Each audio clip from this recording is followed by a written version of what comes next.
क्या कर रहे हैं आप, कैसे कर सकता है, कम से कम 25 साल का बच्चा। राहे जुनून शुरू हुआ और विजुअल्स बहुत खूबसूरत थे, and there was drones and there was shots and there was this beautiful Pakistan की माउंटेन्स। हसीन लगा और मैंने कहा वाह मज़े का है। बात भी समझ में आ रही थी जब तक कि वो लड़का वहाँ गया और फिर वो बिल्कुल एज पे किसी एक क्लिफ के माउंटेन के खड़ा हुआ और फिर उस लड़की ने उसको बचाया।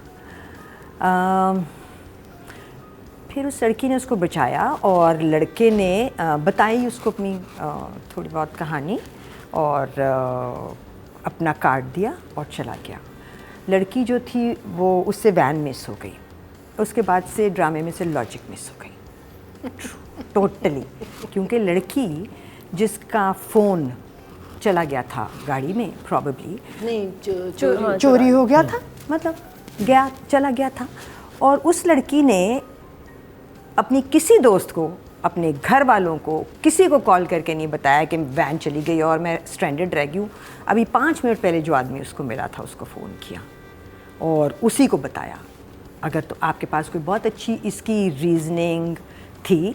हाँ, नंबर नहीं था किसी और का, नंबर ज़बानी भी कुछ याद होते मुझे हैं। किसी और घर में बताना नहीं चाह रही थी, घर में तो बताना चाह नहीं रही थी वो, मुझे किसी का नंबर याद नहीं है। अपने फ्रेंड्स के होते हैं किसी का नहीं। घर में क्यों नहीं बताना चाह रही थी? क्योंकि वो कहती थी कि मुझे बड़ी मुश्किल से परमिशन मिली है। वो अपने उसको भी बताती है, वो सारी जस्टिफाई हुआ है वो सही है, लेकिन द थिंग इज और उसके पास एक ही कार्ड है बैग में था, पेपर पे लिखा हुआ था और मुझे उधर लॉजिक समझ आ गई थी। मुझे यही था कि क्यों, जब उसने कहा ना कि मेरे पास एक पेपर है और मैंने अपने दिमाग में यही बात की, मुझे किसी का नंबर याद नहीं, किसी का नंबर याद नहीं है। ये अच्छा चलो इसको हम एक्सप्लेन समझ लेते हैं। अगर वहाँ कहानी में थोड़ा सा और एक्सप्लेन कर देते कि मुझे बिल्कुल याद नहीं था किसी का नंबर, तो शायद मुझे तुमसे पूछना ना पड़ता। फिर उसके बाद वो लड़की को लेके चला गया और गाड़ी ख़राब हो गई और वो लड़की डांटना शुरू हो गई उसको बाकायदा कि क्या कर रहे हैं आप, मेरी बस निकल जाएगी। अरे भैया तुम्हारा नौकर नहीं है। फिर उसके बाद खैर रेस्टोरेंट में चले गए, बैठ के आराम से बातें की, कहानियाँ वहानियाँ सुनी। फिर वैन मिल गई। अब वैन मिल गई है और वैन खड़ी है और कोई नहीं है, बट वैन नज़र आ गई है और फिर वो खड़े होके हार्ट टू हार्ट कर रहे थे वहाँ पे। तो फिर इवेंचुअली जब पूरी बातें और डायलॉग्स वगैरह हो गए तो उसके बाद दोस्त आई और ऐसे ही कैजुअली आई, किसी को कोई फिक्र नहीं थी कि वो लड़की गायब हो गई है। इस बात का कोई शायबा तक नहीं फील हुआ मुझे। अगर तुमने कोई एक्सप्लेनेशन देनी है तो दे दो। एंड में एक लड़की टमटमाती भी आई थी और उसने कहा अरे तुम कहाँ रह गई थी, हम बहुत परेशान थे।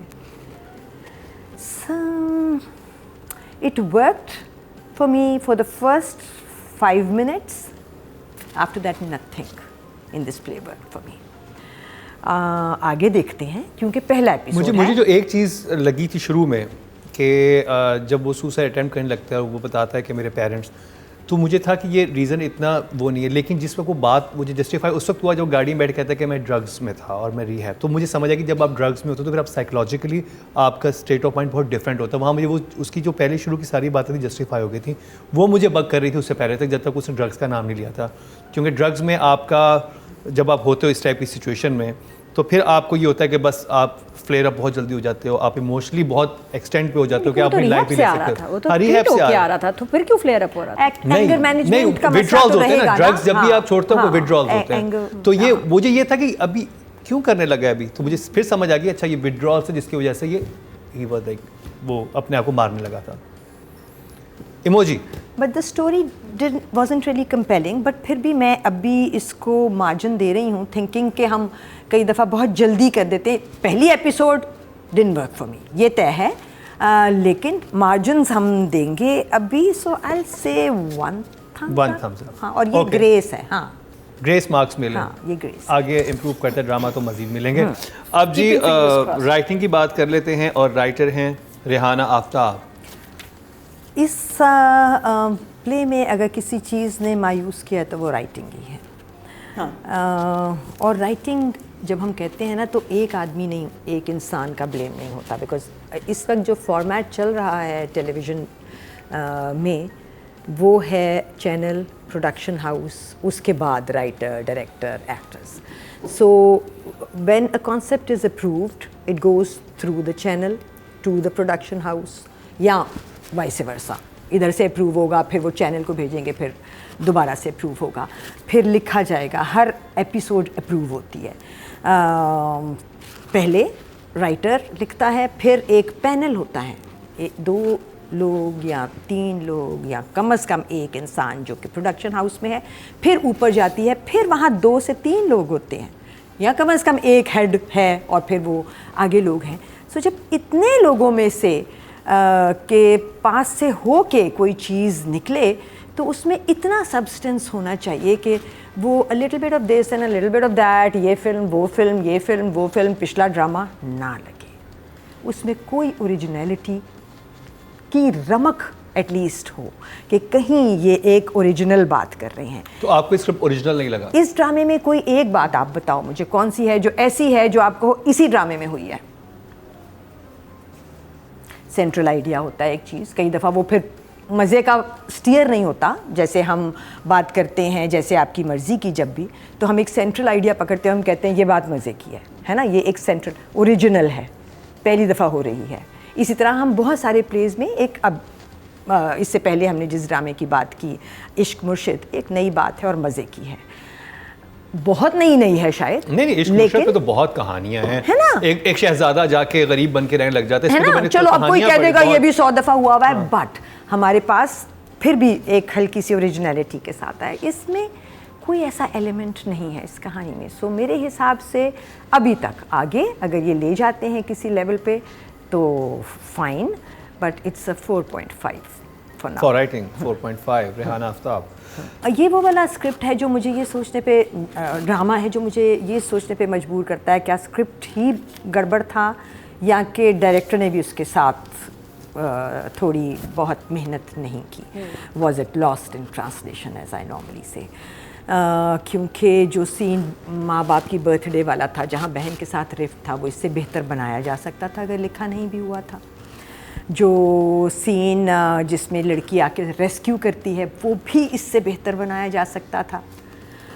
जिस सीन में फाइनली लड़की को अपने दोस्त मिलते हैं वो भी इससे बेहतर बनाया जा सकता था। लड़की को लड़का छेड़ने वाला सीन जो जैसे नादिया ने कहा नॉट कन्विंसिंग इनफ, क्योंकि बस आपने हीरो को फाइटर दिखाना है, सो वो भी उससे बेहतर लॉजिकल बनाया जा सकता था। तो अगर राइटिंग मेरे हिसाब से 4.5 है तो I will give a 4 to the director. 4। That is one job that an actor has, female और मेल, कि जब वो किसी जगह प्लेस करें, प्लेस हों किसी भी ड्रामे में, तो वो जगह आप देखें और आप सोचें, जैसे हम सुकैना के बारे में कह रहे थे, कि आप सोचें कि वाह ये ठीक है इस जगह पे। सो इस एक एपिसोड में मुझे अभी कोमल ने कुछ ऐसा नहीं दिखाया जो मैं कहूँ कि ये वो सीन था जहाँ वो आ गई है उसके साथ गाड़ी में बैठ के और गाड़ी ख़राब हो गई है और वो उसको डांटना शुरू हो गया। मुझे लगा कि ये कैसे कर सकता है कोई, परेशान हो सकता है बहुत ज़्यादा, आंखों में आंसू भी आ सकते हैं कि अब क्या होगा, मतलब किसी को नहीं पता, बस निकल गई तो क्या होगा। और ये एक्टर का डिसीजन ही होना चाहिए कि अगर आपका डायरेक्टर कह भी रहा है कि आपने इसको डांटना है कि अब क्या होगा, बस चली जाएगी, तो आप कहें कि नहीं डांटना नहीं है, मैं कैसे डांट सकती हूँ। एक तो वो मुझे वहाँ से लेके आया है, दूसरा वो ही है अभी तक जो मुझे आगे भी कहीं ले जाएगा, अगर कोई लिफ्ट भी लेनी है तो at least I have someone here. तो I think let's cut the long story short, 5 ही दूंगी मैं को। 5 for Komal Meer. Danish is a fine actor, there no two opinions about it. लेकिन जब किसी ड्रामे में हम एक ऐसा लफ्ज़ इस्तेमाल कर लेते हैं ना, जैसे रिहैब, इसका मतलब होता है होमवर्क शुरू, डायरेक्टर के पार्ट पे भी और एक्टर के पार्ट पे भी, जिसने वो कैरेक्टर प्ले करना है जो रिहैब से आया है। और रिहैब से आया है इस उम्र में अगर, और ना खुश है, क्योंकि ये एक कम से कम 25 साल का बच्चा है जो वो दिखा रहे हैं, तो फिर हिस्ट्री है एक इस बच्चे की, जो कि उसने एक हल्की सी बताई भी कि हिस्ट्री ये है कि मैं एक नाखुश बच्चा हूँ क्योंकि मुझे अपने माँ बाप की कभी अटेंशन नहीं मिली। और ऐसा तो नहीं हुआ होगा कि 20 साल तक उसको बहुत अटेंशन मिली होगी और 23वें साल पे माँ और बाप ने अटेंशन देनी बंद कर दी होगी। इसका मतलब है ये कहानी चली होगी बचपन से नाखुशी की, एडोलेसेंस में आई होगी नाखुशी, आगे गई होगी नाखुशी, एक दफ़ा गया होगा रिहैब, 2 दफ़ा गया होगा, वापस आया होगा, फिर गया होगा। नहीं, आई थिंक अब इसी दफ़ा गया क्योंकि भाई, उसने बताया मेरा भाई मुझसे बहुत मोहब्बत करता, तो उसने मुझे कहा तो मैं चला गया। उससे पहले ये एक ड्रगी था। एक ड्रगी, ठीक है, चलो बात वही आ गई ना कि एक इसकी हिस्ट्री है। Now this history needs to be checked. अब ये बच्चा जो एक ड्रगी रह चुका है, एंड लेट्स बहुत मिनिमम भी अगर हम कर देते हैं उन सालों को जिसमें ये अब्यूज़ करता रहा होगा, तो वो 5 साल तो होंगे, है ना, बहुत कम कर दिया है मैंने। तो 5 साल से जो बच्चा इस स्टेट ऑफ अब्यूज़ में है, अनहैप्पीनेस में है, कि फाइनली भाई ने उसको कहा है, उसका एक डिमीनर चाहिए था। 5 साल जब कोई बच्चा अब्यूज़ करता है तो उसके एक इनहेरेंट हल्के आ जाते हैं, एक शक्ल पे जो भी उसका अब्यूज़ है उसकी हिस्ट्री आ जाती है, उसकी रंगत थोड़ी सी फ़र्क हो जाती है। ये डायरेक्टर का काम था बेसिकली, एंड देन अगर डायरेक्टर आपका नहीं ले रहा रिस्पॉन्सिबिलिटी तो, और आप एक बड़े एक्टर हैं, तो आपका भी काम था। I am sorry, I am going to get a lot of bashing may be from Danish on this, but मुझे उसका ड्रेसअप नहीं समझ आया right from the first scene. वो बच्चा जो रीहैब से करने आया है खुदकुशी, वो लग नहीं रहा था। फिर जब वो फाइनली सेव्ड है, you know, he gets saved by this girl, और वो यूनिवर्सिटी में उसके साथ साथ जाता है, तो उसका सूट मुझे समझ नहीं आया। क्योंकि अगर कहीं किसी ने सोच भी लिया था ना कि सूट पहनेंगे आप, तो सूट तो हर ड्रामे में हर लड़का पहन रहा है ना। सो इस वक्त इस ड्रामे में इस हीरो को फ़र्क दिखना था। वो मुझे वो मतलब आप कह रही कैरेक्टराइजेशन पे काम नहीं हुआ, जो कि रीहैब से निकलने वाला लड़के का कैरेक्टर होना चाहिए था, वो नज़र नहीं आया। एक लफ्ज़ इस्तेमाल करने का मतलब होता है lot of responsibility put on your shoulders. So that responsibility मुझे वो ली गई समझ नहीं आई।